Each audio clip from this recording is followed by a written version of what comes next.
To the story now, Finance Minister Enoch Godongwana remains optimistic that South Africa's candidate at the African Development Bank Group will do exceptionally well. Godongwana spoke to SABC News on the margins of the bank's annual meetings in Abidjan, Côte d'Ivoire. Pretoria is backing Bajabulile Swazi Tshabalala to succeed the outgoing AFDB President, Dr. Akinwumi Adesina, whose term is coming to an end. Kailihle Kumalo alongside video journalist Temba Njoboti have more. Certainly quite a very pivotal moment in Abidjan in Côte d'Ivoire. So it's all about really making sure that the priorities of the continent are being focused upon. Joining us now is Finance Minister Godongwana. Minister, we're just going to get cracking and start into it. It's been quite a very intensive process, lobbying for your candidate, Ms. Tshabalala. Just your impression so far? No, the campaign is going very well. As all other campaigns, you may think we're doing well, but and only to find that things are bad. But as things stand, we think our campaign is working well.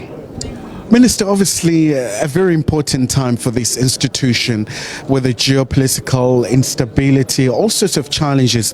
And I would imagine that it should be geared up in terms of tackling these challenges facing the African continent. We saw the aid being cut. So obviously really putting this particular continent and other regions in a very precarious position. Let me say a couple of things. First and foremost is that I was discussing with my Nigerian counterpart now. I'm saying what we want to do is to rebuild this institution to be able and be resilient, to be able to deal with the challenges the African continent face. One of the other challenges the Africa is facing now, overseas development assistance is declining completely. And also the various trade challenges that are emerging as a result of the American position. So what that means is that South Africa has got to look at being self-sufficient, and we need institutions to be able to fund our own development as Africa. And therefore, this institution, amongst others, it has got to work with the national development agencies and so on to attack the level of poverty and infrastructure deficiencies in our economy. And obviously, Minister, a very, very important time for South Africa. G20 is right here with us. We've seen quite a number of meetings.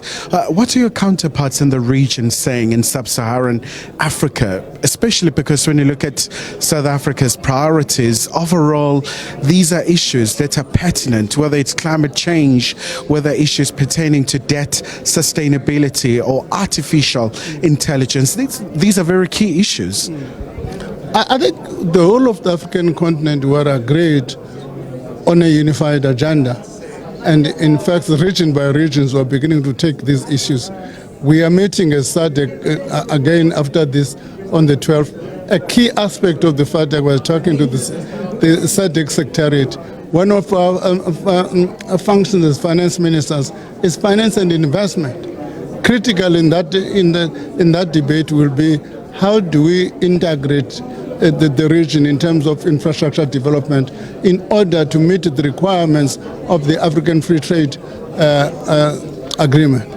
And just before we let you go, Minister, do you think Ms. Tshabalala is standing a very good chance going back to that hot potato? I can tell you, if my predictions are correct, there will be an elimination process. There are 5 candidates. There's going to be an elimination process.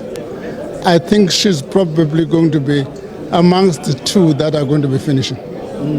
And obviously, before we let you go, Minister, you just overcame a biggest hurdle, with your budget. What are your counterparts saying about the sentiments in South Africa? We know that getting those FDIs, it's one of your priorities. Look, I mean, there's a lot of hula baloo in South Africa about the budget. If we look at what's happening, particularly in the developing world, the notion of coalition government is standard.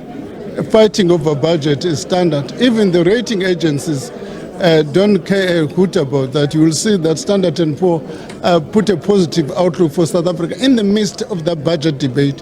So it's not something unique, this issue of wrangling over a budget, as long as finally you are going to emerge with a budget which is fiscal sustainable. And obviously, Minister, we saw the president in the US, a very key trading partner for South Africa. I would imagine that it's quite key to maintain cordial relations with Washington, D.C. Of course, we've got an interest in maintaining our relationship with all trading partners. That's critical for our economy, particularly the USA is critical for the automobile sector. So it's quite important for us, that relationship with the USA, if we are going to preserve the more than 100,000 jobs that depend on that sector. I think in the last meeting, forget about the theater in the media. The actual meeting behind the scenes, I'm quite confident we managed to reset our relationship. All right, Minister, thank you so much indeed for your time. Of course, banning the midnight oil here in the Ivorian city of Abidjan, quite an array of issues as well. As you know, that the moment of truth is approaching. The election will happen on Thursday. As you know, that Mr. Adesina as well had a profoundly moving farewell speech, talking about some of the highs and lows for the African Development Bank Group. Kumala, SABC News, Abidjan, Côte d'Ivoire.